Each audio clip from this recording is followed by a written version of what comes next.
Hello दोस्तों, मेरा नाम है आदिल इकबाल और आप देख रहे हैं अनरियल फैक्ट्स विद आदिल। दोस्तों, इस वीडियो में आपको बताया जाएगा 3 ऐसे एस्ट्रोनॉट्स के बारे में जो कि जमीन से 3,22,000 किलोमीटर दूर एक ऐसे हादसे का शिकार हुए जिसके बारे में किसी ने सोचा भी नहीं था। इस वीडियो में आप जानेंगे कि आखिर कैसे ये 3 लोग जमीन से लाखों किलोमीटर दूर हादसे का शिकार हुए लेकिन फिर सही सलामत जमीन तक पहुँच भी आए। तो आइए शुरू करते हैं इस वीडियो को और आपको बताते हैं कुछ हैरान करने वाली बातें। दोस्तों, जुलाई 1969 को नासा के अपोलो 11 मिशन ने तारीख रकम की थी और नील आर्मस्ट्रांग वो पहले इंसान बने थे जिन्होंने चांद की सरफेस के ऊपर कदम रखा था। इसके बाद अपोलो 12 मिशन भी कामयाब रहा, लेकिन अप्रैल 1970 में होने वाला अपोलो 13 मिशन एक ऐसा मिशन था जिसने पूरी दुनिया को हिला के रख दिया था। दोस्तों, होता कुछ यूं है कि नासा के स्पेसक्राफ्ट 3 एस्ट्रोनॉट्स जिनके नाम commander Jim Lovell, lunar module pilot Fred Haise और कमांड मॉड्यूल पायलट जैक को लेके अपने साथ मिशन पर निकलता है। Lift off of Space Shuttle Atlantis on a mission to build, resupply, and to do research on the International Space Station.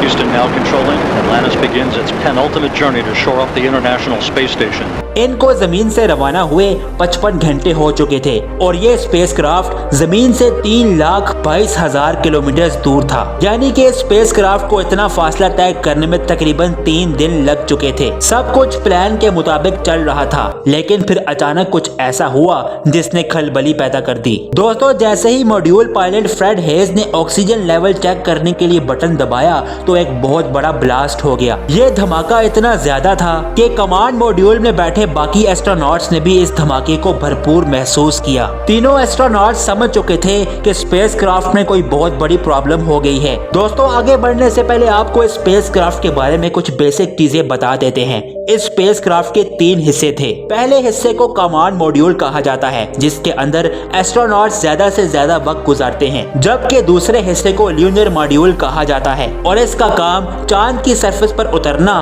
और information को इकट्ठा करना होता है। जबकि तीसरा हिस्सा सर्विस मॉड्यूल कहलाता है और इस हिस्से को स्पेसक्राफ्ट का दिल भी कहा जाता है, क्योंकि इसी के अंदर एस्ट्रोनॉट्स के सांस लेने के लिए ऑक्सीजन टैंक्स लगाए जाते हैं और धमाका भी यही हुआ था। एस्ट्रोनॉट्स ने जब देखा तो उनको पता चला कि 2 इलेक्ट्रिक वायर्स के मिलने की वजह से एक बहुत बड़ा धमाका हुआ है और एक ऑक्सीजन टैंक पूरी तरह डिस्ट्रॉय हो चुका है, जबकि दूसरा ऑक्सीजन टैंक भी तेजी के साथ लीक होता जा रहा है। दोस्तों, इस ऑक्सीजन टैंक में सिर्फ 15 से 20 मिनट के लिए ही ऑक्सीजन बची थी और ये इंतहाई खतरनाक बात थी। तीनों एस्ट्रोनॉट समझ चुके थे कि वो एक बहुत ही बड़ी मुसीबत में है। दोस्तों, नासा के लिए स्पेसक्राफ्ट को चांद तक भेजना और इसे वापस लाना काफी मुश्किल काम होता है और अगर बात जीते जागते इंसानों की हो तो उनको स्पेस में लेके जाना और फिर जिंदा सही सलामत वापस लेकर आना और भी मुश्किल होता है। स्पेसक्राफ्ट एस्ट्रोनॉट्स को सूरज की खतरनाक किरणों से बचाते हैं और उनको बिल्कुल जमीन जैसा एटमॉस्फेयर प्रोवाइड करते हैं। स्पेसक्राफ्ट के अंदर स्पेशल फिल्टर्स भी लगाए जाते हैं जो कि कार्बन डाइऑक्साइड को रिमूव करते हैं और एस्ट्रोनॉट्स को ताज़ा ऑक्सीजन प्रोवाइड करते रहते हैं। दोस्तों, इस स्पेसक्राफ्ट की सिचुएशन का जब नासा को पता चला तो पूरे नासा हेडक्वार्टर्स में खलबली मच गई। नासा इस बात को समझता था कि जमीन से लाखों किलोमीटर दूर ऑक्सीजन टैंक का फटना इतना खतरनाक होता है कि इसमें सर्वाइवल के चांसेस ना होने के बराबर रह जाते हैं, क्योंकि कमांड मॉड्यूल में अब सिर्फ थोड़ी सी ऑक्सीजन बची थी और नासा को जल्द से जल्द कोई फैसला करना था। दोस्तों, इसके अलावा एक और बहुत बड़ा मसला भी था जिसने एस्ट्रोनॉट्स की जिंदगी को दांव पे लगा दिया था। जी हाँ दोस्तों, वो मसला ये था कि ब्लास्ट होने की वजह से स्पेसक्राफ्ट अपने रूट से हट गया, यानी कि इसकी डायरेक्शन चांद की तरफ नहीं बल्कि किसी और तरफ हो गई और अगर जल्द से जल्द इस मसले को हल न किया जाता तो एस्ट्रोनॉट्स और स्पेसक्राफ्ट हमेशा हमेशा के लिए स्पेस की गहराइयों में खो जाते। दोस्तों, नासा ने ये फैसला किया कि तीनों एस्ट्रोनॉट्स को कमांड मॉड्यूल से निकालकर ल्यूनर मॉड्यूल में लाया जाएगा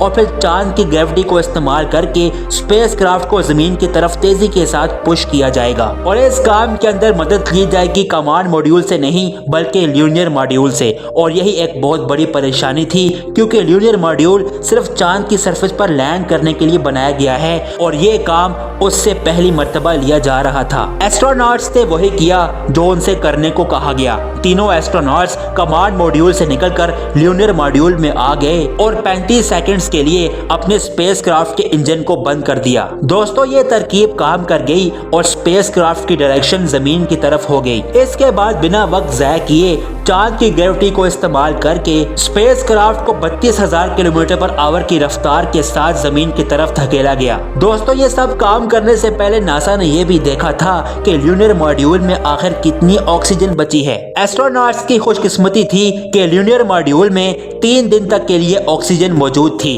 और यही वजह बनी कि नासा ने ल्यूनर मॉड्यूल को चुना। अगले 2 दिनों तक स्पेसक्राफ्ट 32,000 किलोमीटर पर आवर की रफ्तार के साथ जमीन की तरफ आता रहा और अब ये जमीन के एटमॉस्फेयर के काफी करीब पहुंच गया। लेकिन यहाँ पर एक मुश्किल और खड़ी हो गई। दोस्तों, वो मुश्किल ये थी कि एस्ट्रोनॉट्स को अर्थ के एटमॉस्फेयर में एंटर होते ही ल्यूनर मॉड्यूल को छोड़कर कमांड मॉड्यूल में वापस आना था। जैसे ही एस्ट्रोनॉट्स कमांड मॉड्यूल में वापस आए तो वहाँ का टेम्परेचर तमाम कंप्यूटर्स के ऑफ होने की वजह से माइनस में आ चुका था। अर्थ के एटमॉस्फेयर में एंटर होते ही अगले 3 मिनटों तक कोई भी राब्ता नहीं हुआ और जमीन पर मौजूद एस्ट्रोनॉट्स की फैमिलीज और तमाम लोग यही समझते रहे कि हमने एस्ट्रोनॉट्स को हमेशा के लिए खो दिया है। लेकिन फिर अचानक 3 मिनटों बाद एस्ट्रोनॉट्स ने अपनी सलामती का मैसेज भेज दिया। That's it, you got it right there. हर इंसान का चेहरा खुशी से मुस्कुरा उठा और एस्ट्रोनॉट्स की फैमिली ने सुख का सांस लिया। पूरे 5 दिनों तक जमीन से लाखों किलोमीटर दूर खतरों से मुकाबला करते हुए ये एस्ट्रोनॉट्स